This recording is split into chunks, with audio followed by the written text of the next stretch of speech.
Good morning. On a fine spring day, what could be better than waking up the senses? Waking up the senses is a valuable spiritual practice. You might be surprised. In some of the Eastern traditions, and certainly the Christian tradition, senses are sort of seen as an enemy or a problem. Sensual enjoyment of life is not to be desired, but to be overcome. And yet, there are also Eastern practices that are based on waking up the senses. And there's a really good reason for that, more than one, in fact. But one really good reason for that is that it's a mindfulness practice. It brings us into the present moment. It brings us into what's real. And on that, by real, understand, I mean not timeless reality, but real compared to what's going on in our head all the time and the stories that we're living in and all of that kind of mental activity. So when you come out of the head and into the body, you are in touch with another level of reality, a level of what's really present right here, right now, instead of just all that stuff we got going on, right, in the brain. So one way to do that, to come more into the moment where we meet with the divine, because the divine is only ever in the moment, is to wake up our senses, to engage them to a greater degree and become more aware of them. And this has other benefits as well. It makes your dreams more vivid, for one thing. Do you ever dream and then suddenly notice that you are seeing something in color? Or maybe you remember when you awaken that part of the dream was in color, or part of the dream there were very clear sounds or textures or whatever. Often in our dreams it's very visual and we don't really notice those things. It's sort of like a black and white. It's not actually black and white, but we don't notice the color. We don't notice the other senses, what we smell, what we taste. And when we do notice, when we do have dreams of those, we notice them, we remember, wow, I could actually taste that in my dream, right? So that's one little perk. It makes visualization a lot more powerful, a lot easier, because visualization, remember, isn't just about eyes. It's not vision. We use that word. I wish there were a better word. I tend to use the word experience, create an inner experience rather than visualize. Because it's meant to be a full body sensory experience that we see, hear, taste, touch, smell, feel, participate in, believe in, know that it's true. That's what visualization really is supposed to be. And if most of our senses are kind of numb and half asleep all the time, we lose a lot of that ability, a lot of the power that's available to us to co-create our reality with our visualizations, our inner experiences. So if you want to have more powerful magic or manifestations or prayers or whatever you do, waking up the senses is really, really beneficial. And I'd like to take a side note here to talk about the sensations of the body itself. There are the sense organs. The eyes, ears, nose, mouth, and skin. And there are other forms of sensation in the body that are generally overlooked. And I feel that they're very important, perhaps most important. And those are things like the inner physical sensations, which could be considered similar to the skin sensation of touch. But if you might have sensations of your guts moving as they digest, or maybe discomfort somewhere in your body, or that sort of thing, something within, sensing, feeling sensations within. And another is sensing subtler sensations, not manifest like say discomfort would be, but subtler energy sensations like a gut feeling, or like that feeling when the heart swells or soars, or that sort of thing. And then there's emotions, of course, which are another form of inner physical feeling. And there's the awareness of your body in space, and the awareness of movement, the feel of movement within.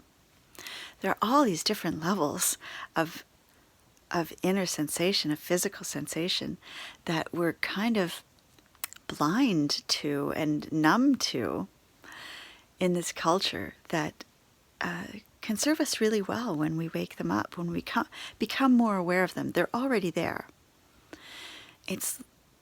But we walk through life with our senses kind of zombie-like a lot, half asleep. We're in a place, but we don't see it.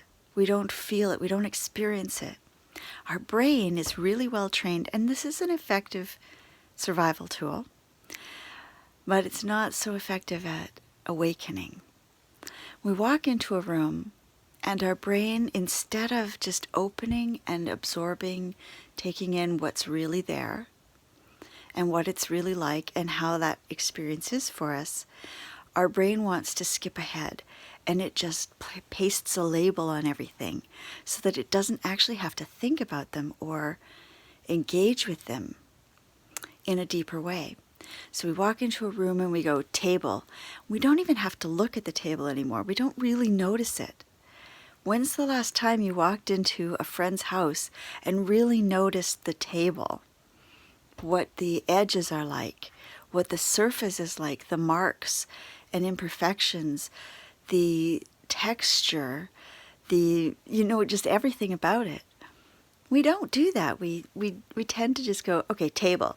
And now we don't have to think about that. We can pay attention to other things. Window. Okay, don't have to pay attention to that. Door. And it's not just inanimate objects. Dog, cat, person, kid. Can you see how you can kind of bypass a lot of life that way? What would happen if instead, think about just walking into a room with an openness and a real presence, being in your body, right there, breathing, and taking in what everything is that is around you, and all of the sensations that brings, the physical sensations of touch and air pressure and air temperature and moisture, and all the different sights, then the textures and colors that your eyes can take in, and the different textures that your skin can pick up off of the surfaces around you, how the floor feels under your feet, and how that changes as you step in different places. The scents that come to you from different areas in the room, and basically, all of the senses you can engage, even in the taste of the air, or the taste of the tea, or whatever it is. The taste of your tongue. What's the taste of your tongue? What's the What's the feeling of breath moving through your body? And see if you can't feel your heart actually beating. Like, feel your heart beating and hear it in your body. Life becomes so much richer when we're fully engaged in it. And we enter into the present moment by fully engaging with life.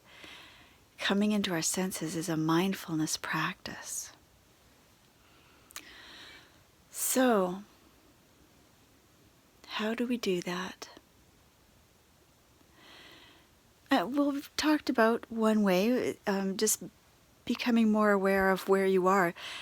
Imagine setting a timer on your watch or computer or something, or your phone, so that several times a day, however often you like, the alarm goes off and it's a reminder to stop and feel what you're doing and see, hear, taste, touch, experience what you're doing with all of the senses you can possibly bring, turned up to the greatest sensitivity that you can bring to it, fully participating, whatever it is you're doing in that moment.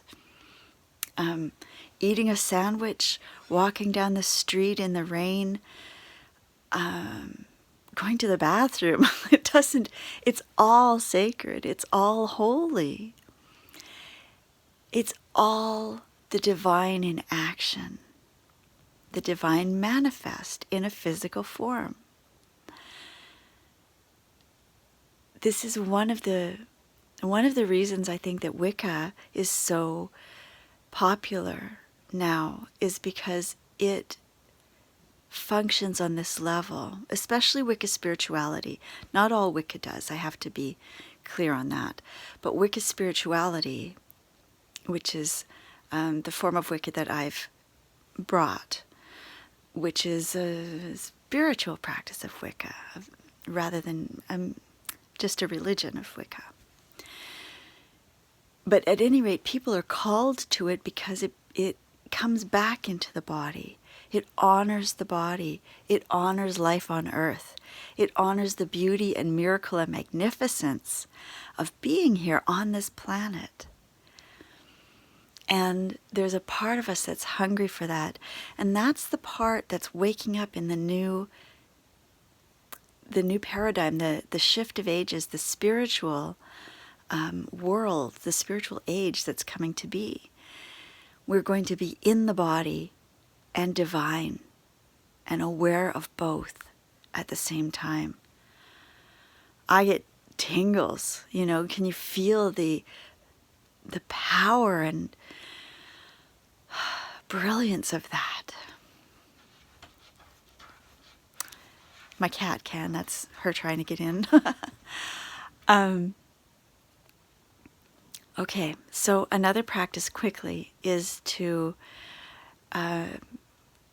take a moment, say before a meditation or after a meditation or something, and take an object and pour all of your awareness into that object, like a rock, say, or a cup.